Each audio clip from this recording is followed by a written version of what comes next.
Time. How are you? How are things going? Thank you. Thank you so much. Thank you for having me. I'm great.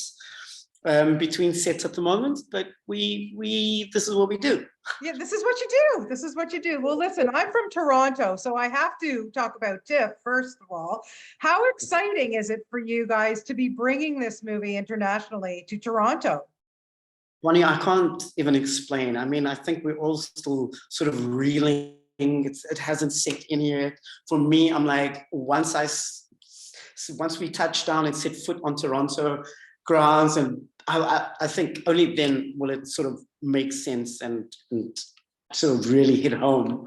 Yeah. But all in all, it's super exciting. There's so much going on at the moment, and yeah, I guess this is what happens once you get selected to one of like the top international films in the world, you know? Yeah, well, don't worry. We're going to welcome you all with open arms. South African films do really well here. We have a very large South African community too, which I'm sure they're all getting their tickets for this. So good luck for that. It's going to be so exciting.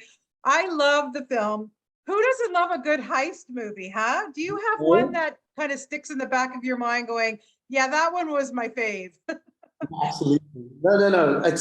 Listen, if I may say, I don't usually watch the films that I do. And I've literally watched this film about 5 times. Good. You should have, because it's a good one. No, it's a good one because also you sort of get lost in the world and you literally suspend your disbelief and you go, wow, yes, here's a story that holds up, you know, and yeah. It's the setting is amazing, the acting, the everything about it is just visually it's such a treat. Yes, it really, really is. You know, we meet your character right off the top pretty much, Mortimer. We see he's getting out of jail. He's been in there for a while.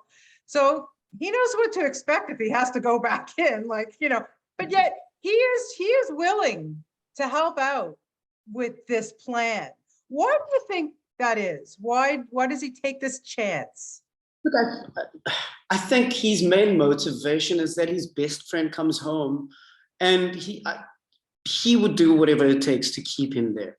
Yeah. I think for Mortimer, it is this sort of 50-50. They've been best friends since they were kids, and they've always been this partnership.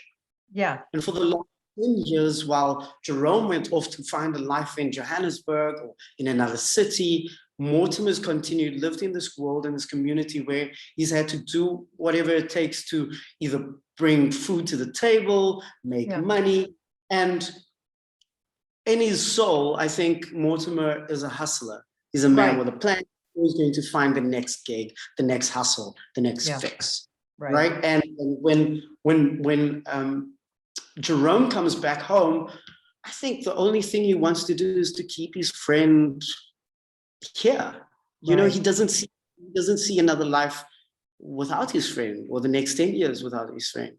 You know, and I think it really comes across, it translates and communicates really well with this friendship throughout the story. Yeah. You know, I feel like both of them on either side the one cannot do without the other. For sure. I got a real sense of family in this, like, you know, with the aunt and even though the uncle is not so great, and you know, I mean, but there for the most part, like, you guys have this tight-knit, familiar, you know, family feeling to it. And I was wondering that when you read the script, when you were presented with it, did you get that kind of, did that strike you as well? Oh, absolutely. I think the core themes that we deal with is family, culture, and legacy, and it was definitely obvious when I read the script of. I think John would also say, if he was here, the director, that I was a part of the film maybe 12, 14 years ago when we shot the initial proof of concept, and so leading up to this point, I had a sense of, I kind of knew where John was going with it, what the idea was, what the plan was. And so the sense of family and culture and togetherness was always like on top of the list of these themes that we're dealing with throughout the story. You know, I definitely got that from the get-go. Right. Now, you're from Cape Town, correct? Like, you were born and raised there and everything. Can you please explain to me what is the contention between Cape Town and Johannesburg? Like when they're saying to Jerome, like, oh, you know, you just go back to Joho kind of thing. Can you explain that to me?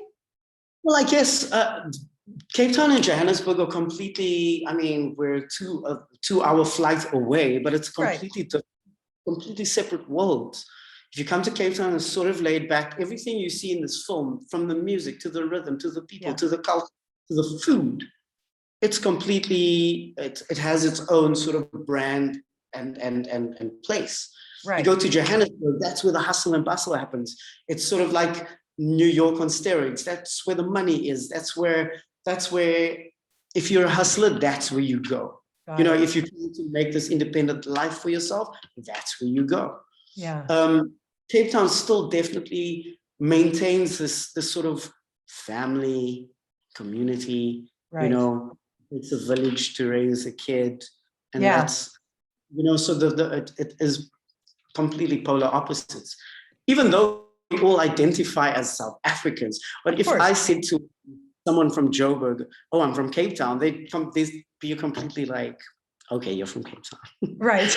Like you get it, you understand each other. You know what I mean?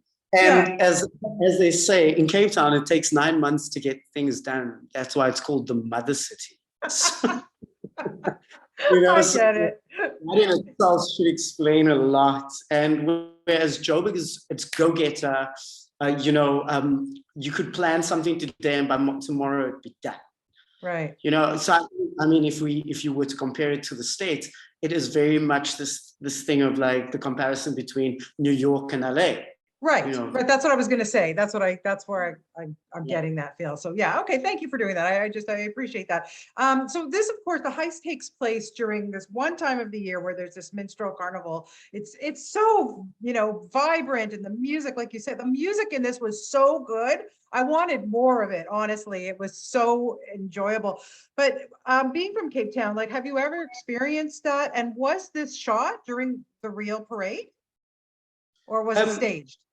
We staged it purely because the carnival only happens at New Year, like in the 2nd of Jan every year. Yeah.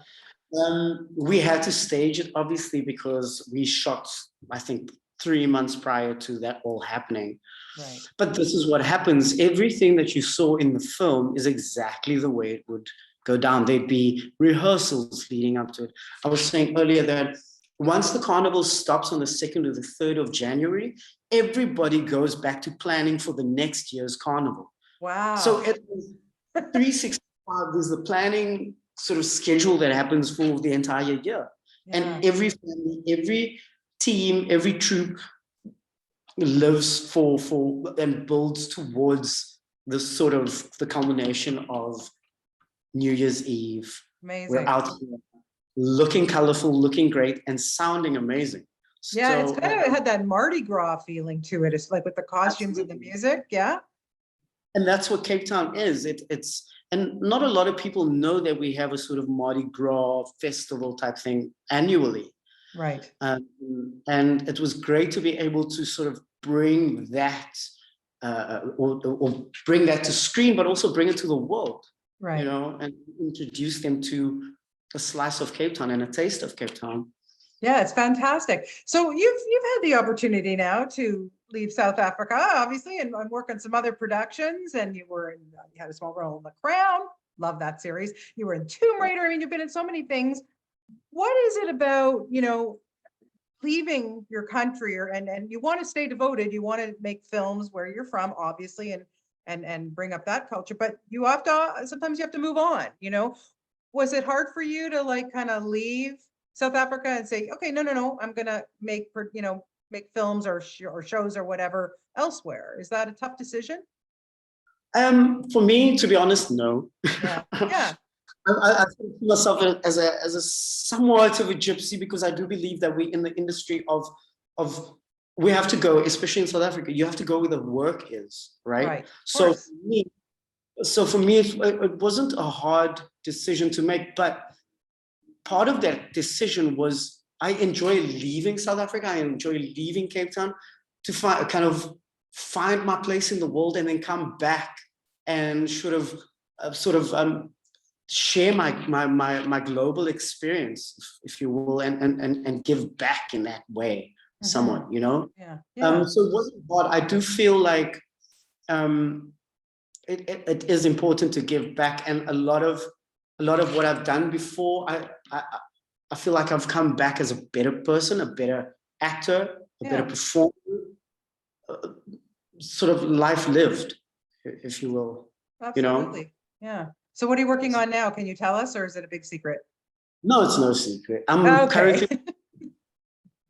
currently working on a Netflix psychological crime series, a limited series for Netflix that we're shooting in Cape Town currently.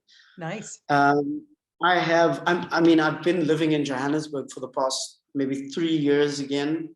And so it is nice to come back home to shoot something, earn some money, and see my family. Of course. Yeah, you got the best of both worlds. That's amazing. Well, listen, you know what? You got lots of family here in Toronto. We look forward to having you once you get here in another week or so. And best of luck with the film. It's really, really good. I really, really enjoyed it. And I really appreciate your time today. Thank you so much, Keenan. Thank you so much, Bonnie. Hopefully see you in Toronto. I hope so too. I'll make my way. Annie will make sure that we'll hook up. Okay, it's all good. Okay, take care. Bye-bye.